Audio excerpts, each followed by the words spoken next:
Her family tried to kill her because she got pregnant.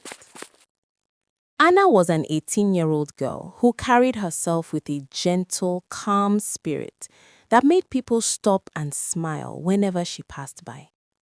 She was hardworking, respectful, and always ready to help anyone who needed her, whether it was an old woman struggling with water or a child crying on the road. Because of her behavior, everyone in the village used her as an example whenever they wanted to correct their own children. Every morning, Anna woke up before the sun rose and swept the entire compound until it looked clean enough for her father, who loved neatness more than anything. She cooked breakfast, washed plates, arranged her mother's things, and still dressed neatly for school. Teachers loved her. Neighbors admired her.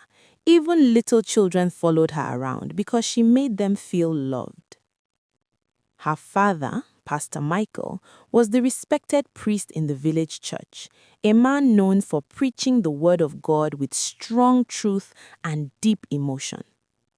People trusted him because his face always looked honest and his voice carried power, like a man who feared nothing but God. Her mother, Mama Ruth, was the women leader in the church. She taught women to pray, dress decently, and train their children to live good and holy lives. She walked with pride because to her, being a godly mother was the highest honor. To the entire village, Anna came from the perfect family. To the entire village, Anna could do no wrong. But life has a way of turning light into darkness without warning. One afternoon, a handsome young man named David came from the city to visit his uncle in the village. He was only 19, but he looked older, wiser, and more charming than the boys Anna grew up around. He spoke gently, dressed nicely, and carried a perfume that smelled like something Anna had never known before. Anna felt something she had never felt for anyone.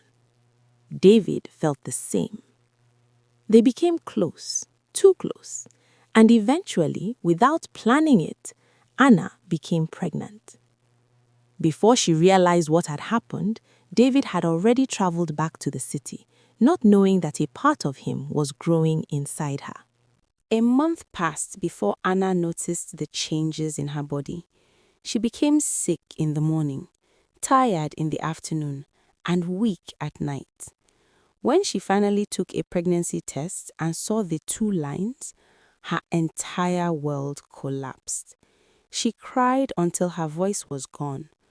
When she told her parents, the shock was so strong that her father dropped the Bible he was holding, and her mother held her chest like her heart would stop. Their perfect daughter, their well-trained child, their pride, pregnant out of wedlock. Her father paced the room, unable to sit, unable to breathe properly. Her mother wept loudly, saying she would never be able to face the women she taught every week. "What will people think of us?" her mother cried. "How can I stand in front of the women and tell them to raise their daughters well when my own daughter has brought shame into this house?" Her father's voice was heavy. "Anna, you know we cannot allow this pregnancy to stay. You will remove it." Anna fell to her knees, shaking her head. "No, I will not kill my baby. I made a mistake, but I cannot make another one." Her words only made things worse. Her parents felt trapped, cornered by shame, fear, and what people would say.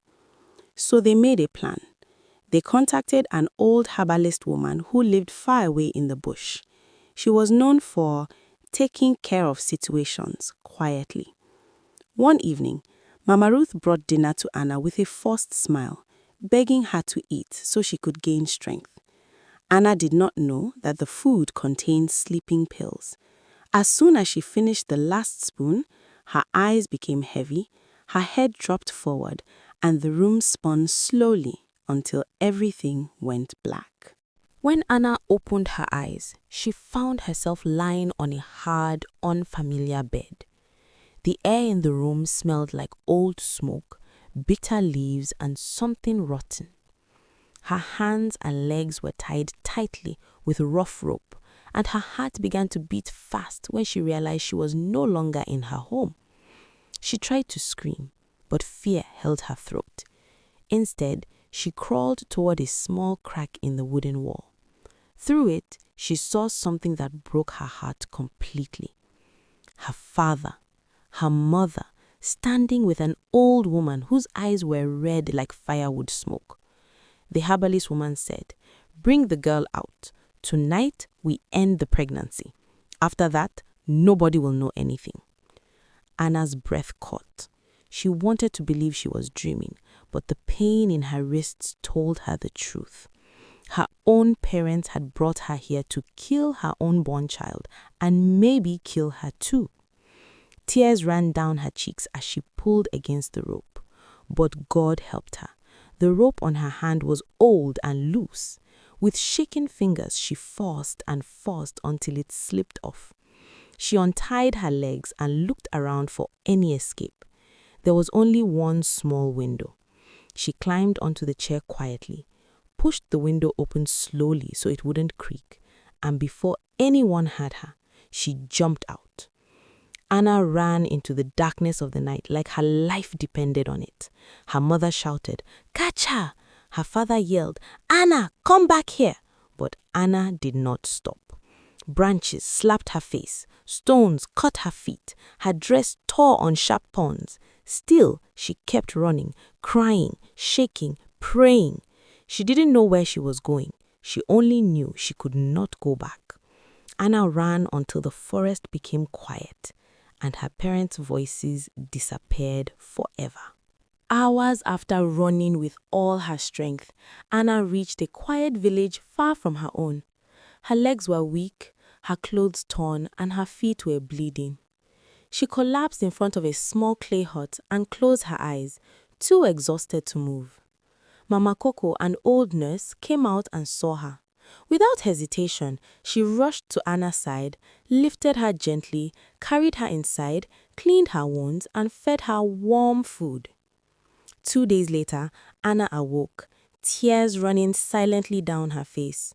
She told Mama Coco everything: how she had loved David, how he left without knowing she was pregnant, and how her parents had tried to end the life of her unborn child and maybe even her life too.